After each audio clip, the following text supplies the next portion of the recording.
The Skull Caverns can be one of the most daunting and difficult areas to conquer in all of Stardew Valley. There's nothing worse than spending the entire day in the caverns only to die at the very end and lose some of the most valuable items that you've brought with you. So I wanted to share a few tips that I use to stay alive every time I venture down. And I've started out with the most important one by a country mile, and that is your speed.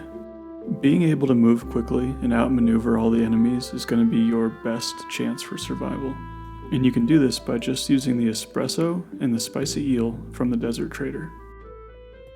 Without any additional speed boosts, you'll find it nearly impossible to outrun serpents or any other enemy, and with them you can pretty much just kite them all around the entire map. That's the main thing I use to make sure I stay alive and can escape any enemy situation I encounter.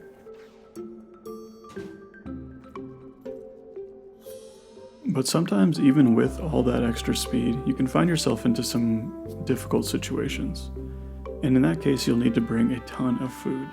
Keeping your health as high as possible is crucial to surviving. If you find yourself in a situation like this, you really want to make sure you can heal your way through it and at least buy yourself some time to get away from them. Some of the most common items I'll use to heal are chubs I catch from fishing, salads that I buy from Gus at the saloon, and then cheese that you can exchange emeralds for every Friday at the Desert Trader. While this particular situation isn't one you'll find yourself in very often, it is nice to be able to heal your way through it. In the event that you do run out of food, our next tip comes in handy. And that is to bring a staircase with you, or always have enough stone on hand to make a staircase. Stairs are useful in so many ways. They're both an emergency exit, as well as the best way to get down the Skull Caverns the fastest way possible. So it's really nice to always have one available just in case.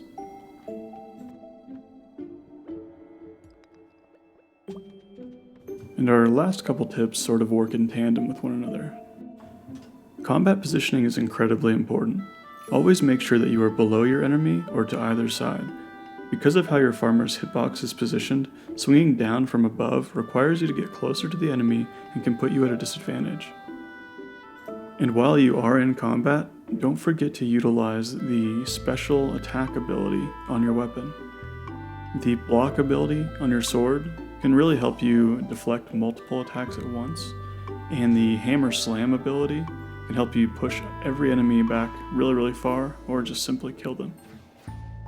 The Skull Caverns can be really challenging at first, but the more of these smaller tips you learn, the easier things will become. I plan on doing a little further of a guide later down the road that goes more detailed about every aspect, but for now, hopefully this helps you get a little bit further down.